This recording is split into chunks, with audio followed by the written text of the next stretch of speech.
बिस्मिल्लाहिर्रहमानिर्रहीम, अस्सलाम वालेकुम। एन न्यूज़ के साथ मैं हूं अब्दुर्रहमान। नजर डालते हैं आज की अहम खबरों पर। भारत की जानिब से हमले के बाद बाग शहर में लोग सड़कों पर निकल आए। अवाम की पाक फौज के साथ इजहारे हमदर्दी, शदीद नारेबाजी, पाक फौज कदम बढ़ाओ हम तुम्हारे साथ हैं। बाग शहरियों का कहना था कि ये जंग भारत की बर्बादी की जंग है। इस जंग में भारत को मुंह की खानी पड़ेगी। पाक फौज जिंदाबाद, पाक फौज कदम बढ़ाओ, हम तुम्हारे साथ हैं। इंडिया की बर्बादी तक जंग रहेगी, जंग रहेगी। कश्मीर की आजादी तक जंग रहेगी, जंग रहेगी। पाक फौज कदम बढ़ाओ, हम तुम्हारे साथ हैं। भारत ने रात गए पाकिस्तान पर हमला कर दिया। भारत को पसपाई का सामना। डिस्ट्रिक्ट ब्यूरो चीफ अहमद रजा की रिपोर्ट के मुताबिक थाना कोटली लोहारा का इलाका भी भारतीय निशाने पर। मलचान में मोजोया के करीब 2 ड्रोन मार गिराए। पूरा इलाका सिक्योरिटी हिसार में ले लिया गया। मकामी लोगों ने पाक फौज जिंदाबाद के नारे लगाना शुरू कर दिए। भारतीय हमले के बाद सियालकोट के तमाम अस्पतालों में इमरजेंसी नाफिज कर दी गई। भारतीय जारहियत के पेश नजर जिले इंतजामिया Nankana Sahib high alert. Deputy commissioner Mohammad Tasleem Akhtar Rao का असिस्टेंट कमिश्नर के हमरा DHQ अस्पताल का हंगामी दौरा। मुमकिन इमरजेंसी की सूरत हाल से निपटने के लिए तमाम सरकारी इदारों को हाई अलर्ट कर दिया गया। कमिश्नर ननकाना साहिब इमरजेंसी की सूरत हाल से निपटने के लिए जिला के तमाम सरकारी अस्पतालों को हाई अलर्ट रखा गया है। सरकारी इदारों के अफसरान और मुलाजमीन की छुट्टियां मंसूख कर दी गई। शहरियों के तहफ्फुज़ और इमरजेंसी सूरत हाल से निपटने के लिए स्ट्रीट लाइट्स को बंद रखा गया है। शहरी अपने घरों की लाइट्स भी बंद रखें। डिप्टी कमिश्नर ननकाना का कहना था कि पाक फौज दुश्मन का भरपूर तरीके से मुकाबला कर रही है। पाकिस्तानी अवाम अपनी फौज के शाना बशाना खड़े हैं। बाग आजाद कश्मीर में सिविल सोसाइटी के जेर एहतमाम भारतीय जारहियत के खिलाफ और पाक फौज के हक में एहतजाजी रैली और मुजाहरा। एहतजाजी रैली अल नूर होटल से शुरू होकर हैदरी चौक तक निकाली गई। हैदरी चौक में मुजाहरा किया गया। मुजाहरे में भारत के खिलाफ शदीद नारेबाजी की गई। मोदी का पुतला नजरे आतिश किया गया। एहतजाजी मुजाहरे से खिताब करते हुए मुकर्रीन ने कहा कि भारत ने रात की तारीकी में हमला करके बुज़दिली का सबूत दिया है। पाक एयरफोर्स ने दुश्मन के 5 तैयारे गिराकर उनका गरूर खाक में मिला दिया। कश्मीरी अवाम इस मुश्किल वक्त में पाक फौज के साथ खड़े हैं।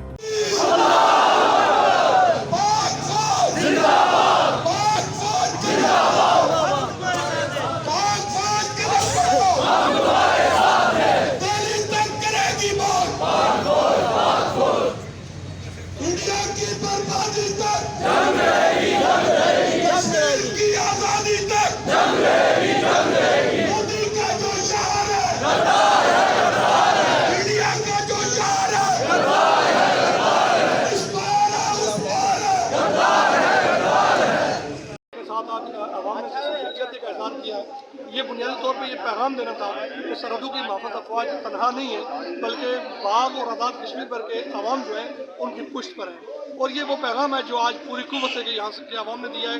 और यकीनन ये पैगाम जो है भारतीय उस मकरूर चेहरे को भी बेनकाब करेगा जिसने आज़ाद कश्मीर पर शब्द को मारने की कोशिश की। टिकटॉक और सोशल मीडिया पर झूठी और बेबुनियाद खबर बनाकर अपलोड करने और इदारों को बदनाम करने पर वापडा अफसरान की जानिब से वसीम हैदर धोबी वल्दियत मोहम्मद इलियास के खिलाफ मुकदमा पीका एक्ट के तहत मुकदमा दर्ज करा दिया गया। रिनाला खुर्द वापडा अफसरान को ब्लैकमेल करने, बिजली चोरी में मुलव्विस अफराद के साथ मिलकर वापडा अफसरान को काम से रोकने और ब्लैकमेल करने के तहत तहसील रिनाला खुर्द में पीका एक्ट के तहत पहला मुकदमा दर्ज करवा दिया गया। पाक भारत कशीदगी के बायस अवाम इलाका पाक फौज के साथ इजहारे हमदर्दी। भारत को मुंह तोड़ जवाब देने पर अवाम का पाक फौज जिंदाबाद के नारे। मजीद तफसीलात जानते हैं हमारे नुमाइंदे रिजवान गुल मिनाज से। जी रिजवान, आगाह कीजिएगा। ये अल्हम्दुलिल्लाह इस स्ट्राइक के बारे में हमारे इतने हौसले बुलंद हुए कि मोदी को हम ये पैगाम देना चाहते हैं कि ये तो हमारे पाकिस्तान आर्मी ने कम जवाब दिया है और उसको ऐसा जवाब देना चाहिए कि न कुचल के रख देना चाहिए, ताकि मोदी भीख मांगता फिरे न बाहर के मुल्कों से कि मुझे अभी बचाओ। और इंशाल्लाह हम अपनी पाक आर्मी के साथ हैं, अपनी पाक आर्मी के साथ मरेंगे, पाक आर्मी के साथ हम शहीद होंगे।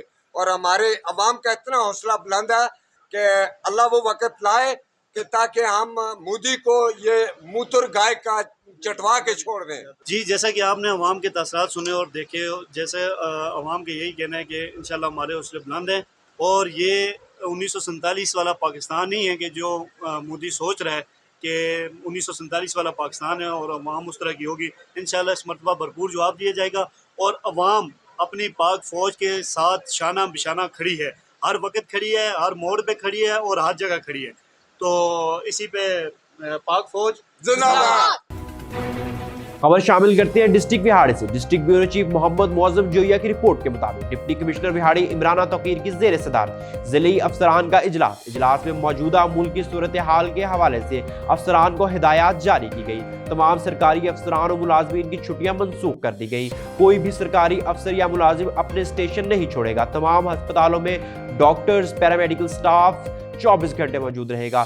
किसी भी नागहानी सूरत हाल से निपटने के लिए तमाम महकमे मुकम्मल तौर पर तैयार है।